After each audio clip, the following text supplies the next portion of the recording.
Hola, soy Santiago López González por Natalia Cabrera y esto es Aquí América, el espacio de France 24 en el que revisamos y profundizamos en las historias y las noticias de nuestro continente. En esta edición vamos a ir a Venezuela. El gobierno de Nicolás Maduro le dio 72 horas para abandonar el país a la embajadora de la Unión Europea. Esto en respuesta a las recientes sanciones que Bruselas le impuso a 19 funcionarios de alto rango del gobierno venezolano. En Ecuador son 79 los reclusos que fallecieron en 3 cárceles en motines que enfrentaron a diferentes bandas criminales. Las autoridades ya catalogaron estos motines como los peores en la historia carcelaria de Ecuador. Y Emma Coronel, la esposa del narcotraficante mexicano Joaquín El Chapo Guzmán, fue capturada en Estados Unidos. Coronel ya compareció por presunta participación en tráfico internacional de drogas en una primera audiencia ante un juez estadounidense que a su vez le dictaminó prisión sin derecho a fianza por haber conspirado con su esposo para dirigir una organización criminal. Vamos con nuestra historia principal de esta edición de Aquí América. El inicio de la semana estuvo marcado por la reunión de los ministros de Asuntos Exteriores de la Unión Europea que aprobaron sanciones contra 19 altos funcionarios del gobierno de Nicolás Maduro en Venezuela. Esto eleva ya a 55 el total de funcionarios y personas cercanas a Maduro sancionadas por Bruselas. Entre ellas está Delcy Rodríguez, la actual vicepresidenta. Desde Miraflores rechazaron esta medida. Los 27 países de la Unión Europea sancionan de nuevo a Venezuela. Las medidas restrictivas de este lunes se aplican sobre 19 funcionarios y altos cargos del gobierno de Nicolás Maduro, cifra que eleva a 55 las personas sancionadas. En un comunicado, los ministros de Asuntos Exteriores europeos dijeron: los individuos añadidos a la lista son responsables, en particular, de menoscabar los derechos electorales de la oposición y el funcionamiento democrático de la Asamblea Nacional y por serias violaciones de los derechos humanos y restricciones de libertades fundamentales. Las nuevas sanciones implican la prohibición de entrar al territorio comunitario y la congelación de los activos y bienes que tengan en la Unión Europea.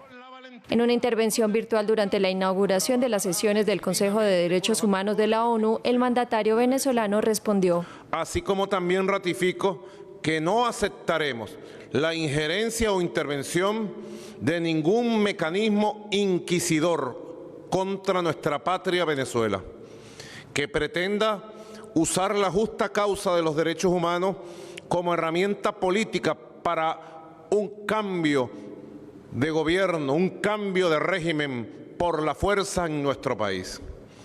Maduro dijo además que la congelación de sus activos representa una amenaza para la lucha contra la pandemia de COVID-19. Venezuela ha sido privada de al menos 30.000 millones de dólares en efectivo, que forma parte de los activos de la República en el exterior, recursos que debieron y deben ser utilizados para atender la salud, la alimentación y los derechos integrales de nuestro pueblo. Las sanciones llegan después de que el bloque europeo expresara que las elecciones parlamentarias del pasado 6 de diciembre en Venezuela, ganadas por el chavismo, no cumplieron los estándares democráticos. Los 27 no reconocen al actual parlamento y se han mostrado partidarios de trabajar con el líder de la oposición, Juan Guaidó, para poder celebrar nuevos comicios en el país. Es respaldar los mecanismos de solución al conflicto.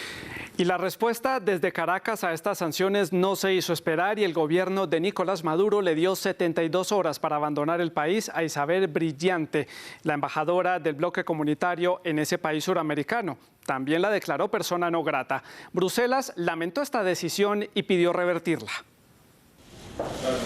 Persona non grata, así declaró el gobierno venezolano a la embajadora de la Unión Europea en Caracas como respuesta a las nuevas sanciones que el bloque europeo impuso contra el país socialista esta semana. Ahora la diplomática Isabel Brillante tiene 72 horas para abandonar el país y otros 4 diplomáticos europeos en Caracas han recibido avisos en contra del fallo de Bruselas. Se le da un plazo de 72 horas para abandonar el territorio venezolano. Y lo hacemos porque las circunstancias así lo exigen.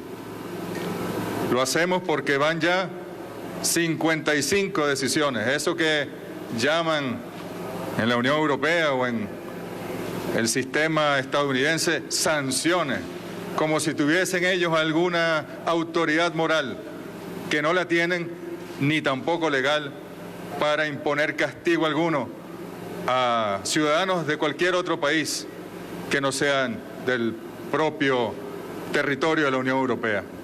La Unión Europea lamentó la decisión del Ejecutivo venezolano y dijo que el movimiento solo contribuía al aislamiento de la nación sudamericana. El bloque europeo decidió imponer nuevas sanciones como el congelamiento de bienes e impedimento de viajes contra 19 oficiales venezolanos, que incluyen a la vicepresidenta Delcy Rodríguez y al segundo al mando del gobierno, Diosdado Cabello. La razón, socavar la democracia y cometer abusos contra los derechos humanos. Todo a raíz de las elecciones a la Asamblea Nacional del pasado diciembre, en las que ganó Maduro, pero que ni la Unión Europea ni Estados Unidos reconocen. En medio de una profunda crisis económica y social, Maduro se ha mostrado abierto a negociar con la Unión Europea para levantar las sanciones, que calificó de crueles e injustas. No obstante, esta decisión aleja la posibilidad de futuras conversaciones entre Caracas y Bruselas. Los motines recientes en las cárceles ecuatorianas, los peores en la historia de ese país, según las autoridades, dejan hasta el momento 79 personas fallecidas y un número indeterminado de heridos. Los enfrentamientos comenzaron por las luchas internas entre bandas criminales que se disputan el control territorial dentro de los centros de reclusión. La otra cara de la moneda son los familiares de los fallecidos que todavía están esperando respuestas.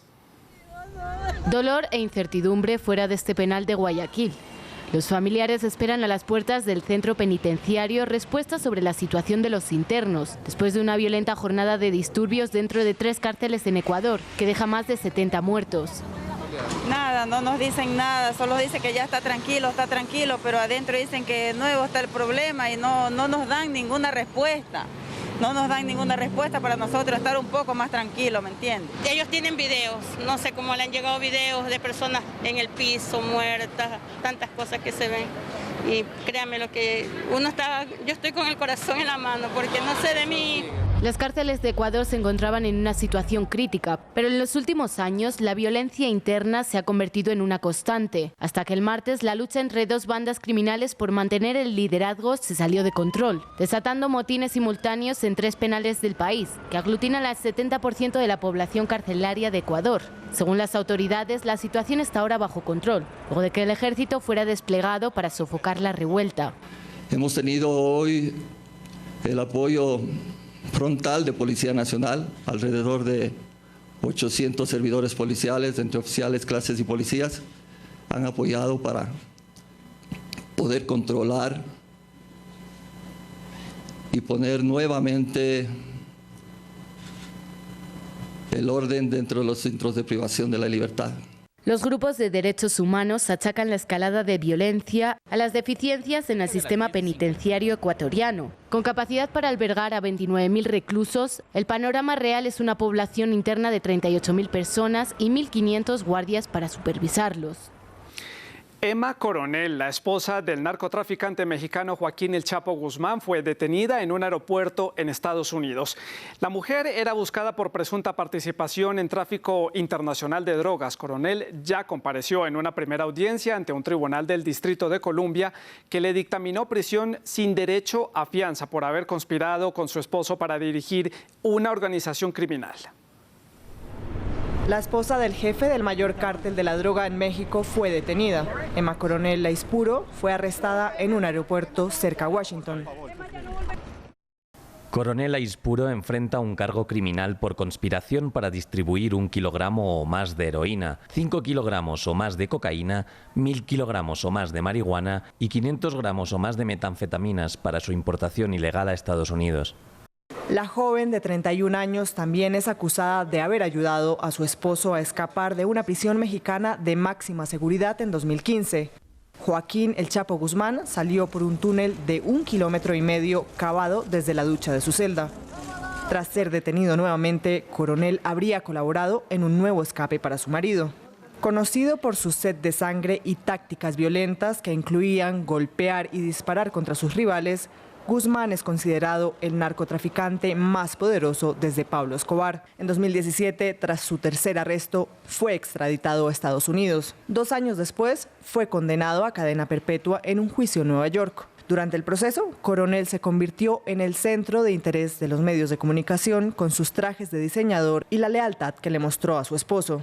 Incluso cuando los fiscales detallaron que el Chapo tuvo múltiples amantes. Y nos vamos a Colombia. La oficina del Alto Comisionado de la ONU para los Derechos Humanos informó que en 2020 en ese país suramericano se produjeron 76 masacres en las que fueron asesinadas 292 personas. El organismo instó al gobierno del presidente Iván Duque a mejorar la protección de los defensores de los derechos humanos que se han convertido en las principales víctimas de estos ataques. El último informe del Alto Comisionado de Naciones Unidas para los Derechos Humanos revela que en Colombia, en 2020, se produjeron 76 masacres, en las que murieron 292 personas. Entre las víctimas mortales se encuentran 6 niñas y 18 niños. Se trata de la cifra más alta registrada por el organismo desde 2014. En varias partes del país hubo una intensificación de la violencia y un aumento en el control territorial y social por parte de grupos armados no estatales y grupos criminales con nefastas consecuencias para los derechos humanos. Además, alertó que la violencia en diversas partes del país obligó a más de 25.000 personas a desplazarse.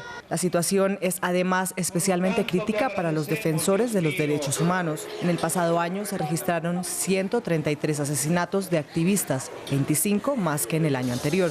La ONU instó al gobierno colombiano a mejorar la protección de los defensores de los derechos humanos y a repuntar su presencia en áreas remotas del país. También le pidió cumplir el acuerdo de paz firmado en 2016 por el gobierno de Juan Manuel Santos con la entonces guerrilla de las FARC. La agencia de la ONU lamentó el asesinato de 248 combatientes que dejaron las armas tras el pacto e indicó que estas muertes se deben a la ausencia del Estado en territorios vulnerables. Instó asimismo a desmantelar grupos armados de distinto tipo, como los de exguerrilleros de las FARC que rechazaron el acuerdo, militantes de otras guerrillas y bandas criminales dirigidas por paramilitares, considerados los principales culpables del asesinato de activistas. Y terminamos con las primeras imágenes enviadas desde el planeta Marte por el vehículo espacial Perseverance. Las imágenes corresponden a un video de 3 minutos grabado por 5 cámaras que muestran el momento en que este vehículo espacial se posa en la superficie y levanta una buena cantidad de arena rojiza. La NASA también publicó un archivo de audio del sonido de la superficie y también del viento de este planeta. Este vehículo espacial se espera esté 10 años en el planeta rojo. Gracias por acompañarme en esta edición de Aquí América. Recuerde que puede seguirnos a través de las redes sociales y también en la página web france24.com. Soy Santiago López González por Natalia Cabrera. Hasta la próxima.